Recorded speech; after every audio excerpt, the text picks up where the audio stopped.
Hi, welcome back to Missouri Cricket Barn Homestead. This is Debbie. Been a little while since you've heard from me because I've been so busy in gardening, like so many people are right now. And my garden right now is getting rained on. We're standing out here in the rain. My phone is actually waterproof for quite a distance, so we're out here standing in the rain filming a video. Because why not? We haven't had rain in a few weeks since our big flooding, and we've got all kinds of things to report in the garden. That right there is some Malabar spinach, and it is starting to spread out. So we're gonna have to get a trellis on that thing going because they trellis up, they vine. And you can see our watermelons are blooming and going nuts right now, and our okra, they're getting bigger. So here's our old rusty garden gate. Let's go in the garden and have a look. I'm not going to stay in very long because it's going to get muddy out here probably. Supposed to get about a ½ inch of rain. Not anything huge, but you know what? We'll take any rain right now that we can get. So you can see the cantaloupes right now are setting fruit, blooming like crazy, and just looking beautiful, and they're starting to just go crazy. And I actually like the craziness. So we're trying to keep them into their own rows, but it's not going to happen. Eventually it's just going to take over. But we're going to do the best we can with keeping them separated. And last time we had a video, I had just planted my sunflowers. Now you can see all of them have came up. And this is a mixture of sunflowers, and they're all about 4 to 6 feet tall. So these are not going to get huge. And so we just threw them all in together to see how it looks. And these are teddy bear, and there's some ruby queen, and all kinds of beautiful sunflowers in there, pink and white ones, and lemon queen, just all kinds. So we'll see how big and beautiful they get.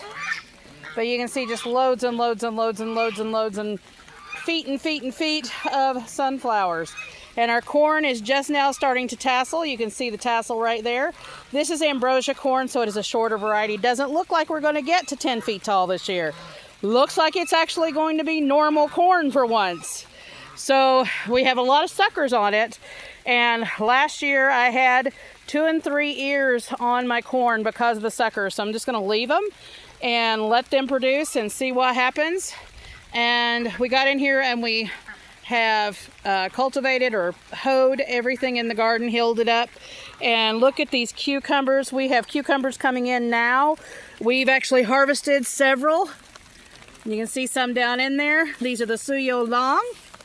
We also have Armenian White, and we have Straight 8 and White Spine cucumbers. All are going on. So, and I also just finished planting some more cantaloupe seeds, because we're just going to keep going. We're going to keep going as long as we can plant. We've had really long days. We're hoping for a really late fall, and we'll see how it goes. And I also got more cabbage plants, broccoli plants, cauliflower yesterday that I'm going to be planting. And our beans are running now and blooming. So all of our beans in there are looking beautiful, at least our runner beans. Our bush beans had a hard time coming up because we had a lot of rain. It flooded like crazy in the garden, and they just didn't like it. So we're going to have to end up planting more beans, and thankfully we have time to do that. We planted one of our basil plants out, and it was just a spindly little nothing, and now look at it. It's all beautiful, bushing out like crazy. Our rosemary is doing the same. We have some more potatoes planted. So far it had dried off after the flooding, and you can see the weed pressure right now is horrific.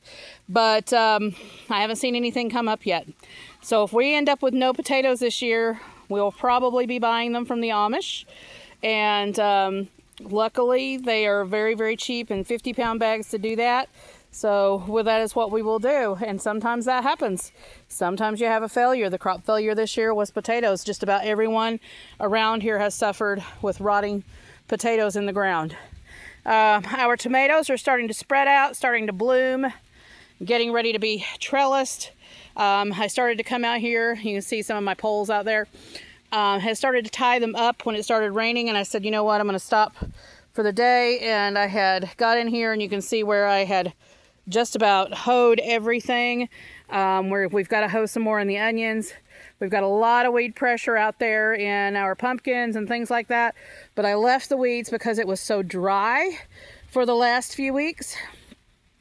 And that kind of keeps the moisture in. So left them in there as long as I could, but now I'm starting to get them out. And you can see our tomatoes are looking gorgeous. We've got Brandywine, Mortgage Lifter, Mountain, let's see, we've got Mountain something. I don't remember it. Jet Stars, Yellow Jubilee, Lemon Jubilee. We've got lemon. There's another lemon one we have. There are cherry tomatoes of all kinds, where peppers are looking great. They're starting to spread out, bloom. Our tomatillos are looking fantastic. Our sweet potatoes, they are rocking. They just have loved the heat. We've been in temperatures almost to 100 for a few weeks now, and they are just absolutely rocking, loving the heat. Onions are doing fantastic. They had gotten really weedy, had to get in there and get a lot of weeds out of there. And we have zucchini that are starting to get to the point of blooming. They're going to get a lot bigger, but weed pressure is so bad. I've got to get in here and weed some more as soon as this rain stops. And we've got peas coming up, which you can't really see because of the weeds. I got to get in here and get those cleaned out before I can't even see them anymore, and get their trellises up for those because they get about 6 feet tall. We do have some carrots up, still really small. Carrots take a really long time to come up. Our Chinese cabbage out at the end of the rows have gotten a lot bigger. They're starting to make heads. So are our regular cabbage, and we have kale up everywhere. We've got lettuce up everywhere. Surprisingly, it has been fine through all of this heat. You can see our daikon radishes here looking fantastic. We've got in here and weeded those. And our broccoli and cabbage that we planted previously, it didn't fare so well because it was so hot. So it's starting to come back now. I'm sure this rain's going to really perk it up, get it going. And then we have some more to plant. So you can see all of the damage in here from the heat. Just loads of heat damage. And we've got pest damage too. And our beets, we planted those, but unfortunately they have not came up. And I'm thinking I'm going to have to replant all of our beets because it just has been so dry. And our watering system won't really reach out here. We would have to carry the water. So I'm like, you know what? I'm just going to wait till it's a little bit cooler and rains, and then we will plant again. But you can see our earlier cabbage starting to make heads. Our Chinese cabbage doing the same. And then a lot of weeds that we got to get in here and get cleaned out. But we've got more than half of the garden weeded. And I'm going to keep planting flowers, guys. I'm going to plant more zinnias. And we do have some nasturtiums that are up. And we're just going to keep going. And we'll see how far everything gets. So, garden looking great. A lot better than it did last year. Hopefully we get lots of produce. We'll have to keep you posted on that. Again, we are Garden Zone 6A, 6B here in Milan, Missouri. And look at that beautiful corn and those beans. So like, subscribe, hit the notification bell for notices on new videos as they come out. And we'll see you in the next one.